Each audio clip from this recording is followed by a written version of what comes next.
Without a doubt, the hardest part of learning any language is speaking practice. There's something about being put on the spot that just makes all the words you think you know fly right out of your head and leave you looking and feeling completely blank. So the question I'm going to answer in today's video is, how should you go about speaking practice to get the best results and finally start to get comfortable with Portuguese conversation? My name's Liz and I have helped hundreds of students get to this point. The final milestone in my program for beginners is to complete a 10-minute conversation with a native speaker like these guys have done. So I do know a thing or two about this process. You can check out some of my students' stories linked in the descriptions below. I know that they will inspire you. So the first question I get asked all the time is, when should I start? So you've probably heard me say on this channel before that I do recommend speaking from day one, but what does that mean? I obviously don't mean you should be having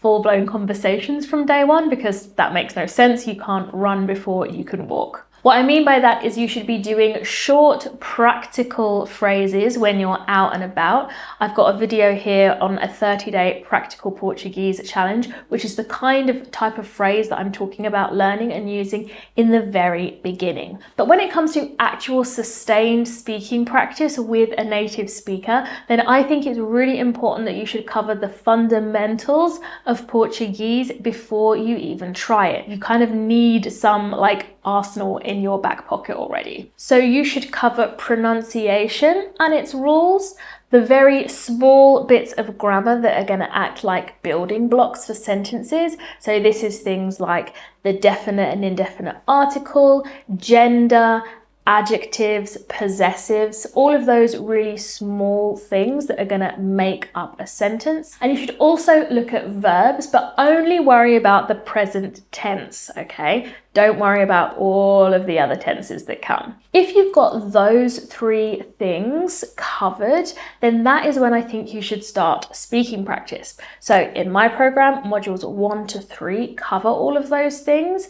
And that is the point that I tell them to start speaking practice, because they've already got enough of the basics to start forming their own sentences. Spoiler alert, you still won't feel ready even when you have done that study of the fundamentals. You still think, no, I need way more practice. I haven't memorized all of my verbs yet. And the truth is that doesn't matter. You still need to push yourself to start speaking, because quite frankly, you're never going to feel ready. And only by pushing past those first uncomfortable, scary, awkward feelings is how you're going to make any progress at all. So if you are nowhere near this point yet and really need to get the basics down, I know it can be difficult to know where to start. So you should definitely come along to my free 60-minute lesson for beginners, where we will go over those most important fundamentals to start building your confidence with Portuguese conversation. The next question is, how do I find a language learning partner? Well, the truth is there are tons of ways to do this, and don't believe anybody who tells you that is impossible, because there are quite literally millions and millions of Portuguese speakers, and you only need to find one to practice with, okay? Some of the places where my students have been really successful in finding great language partners are Reddit, Facebook groups, either in their local community asking if anybody speaks Portuguese, or on a Facebook group that is about learning Portuguese. Another website that's become really popular with my students is Conversation Exchange. It's a very basic, no-frills website, but it gets the job done really well because you can filter by age and gender, so you could find somebody who is quite similar to you. So my students have really enjoyed this and found good success there. If you do go down the online route though, I do want you to be careful and mindful of the information that you are giving to people that you don't know on the internet. It's really important to make sure that you trust somebody before you're sharing those details. And don't forget, you can go completely old school. If you are here in Portugal already, you might find yourself in a real life situation where you could find somebody who wants to improve their English. Anytime that happens, you can say, hey, do you want to do an exchange? So genuinely, my students have done this when they've been to the dentist, they've done this with their real estate agent, they've also done it when they are in social settings like a Pilates class, for example, or a knitting club, a rambling club. By joining one of those things, you are going to come across people, and I'm sure somebody is going to say, I wish I could improve my English. And there you go, that's who you're looking for. A couple more tips for when you are looking for a language learning partner. It might take a little time to find the one or the person that you know you're going to stick with long term.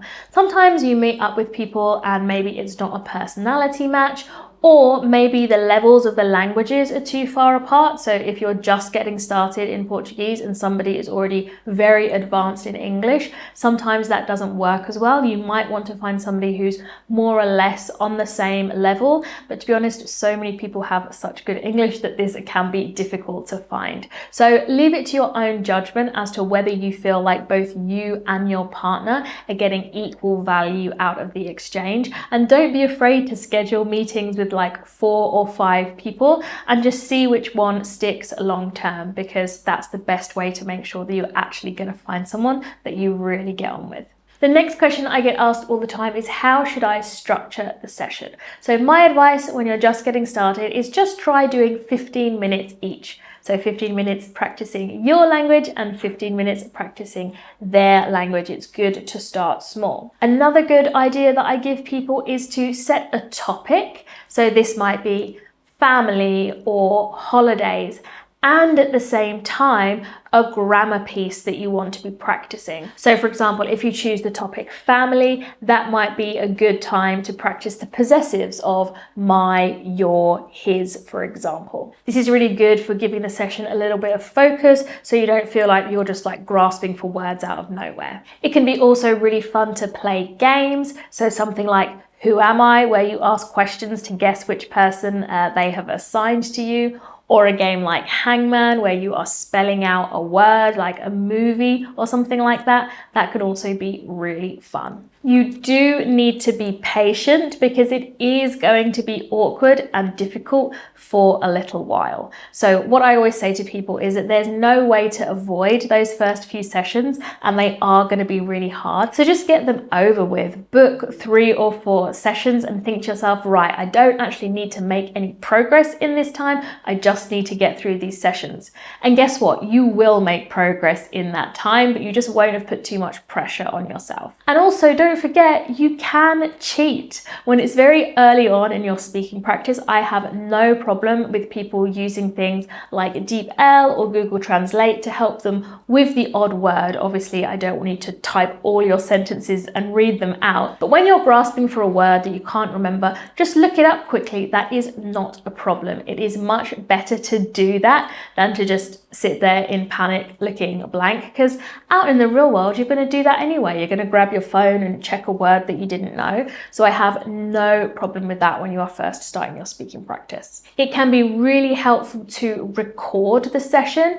This way you can go back and revisit the things that your partner was helping you with and teaching you with, but also you can hear your own pronunciation, you can hear where you were going wrong, and to be honest, you'll probably hear how much you've improved from your first sessions. So I really recommend doing that. The final question I want to answer that I get all the time is, can I practice with Brazilians? And my answer is yes. So I talk about it a lot on the channel, the difference between the 2 variations of the language. It is important to be aware of these, but by the time you've got to a point where you're able to start speaking practice, this is when I think we're actually practicing a completely different skill.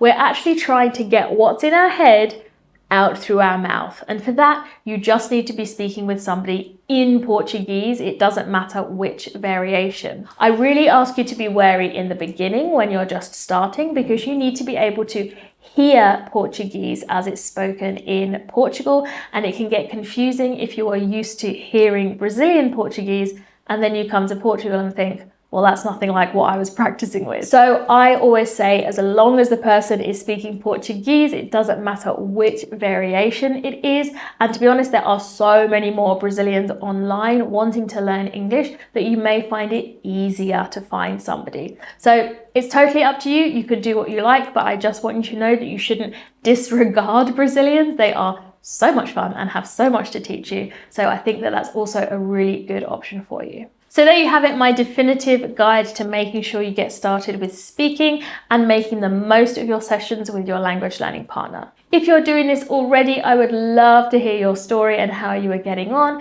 Please leave me a message in the comments. And if this has inspired you to get started, but you don't yet have the foundation of basic Portuguese that you need, then I've got exactly what you are looking for. You need to come to my free lesson for beginners, which is going to start you off on the right foot. I promise it's the best 60 minutes that you will ever spend learning Portuguese. You'll walk away with a better accent, fun and easy strategies for self-study, as well as new grammar knowledge. So I hope to see you there. Ciao for now.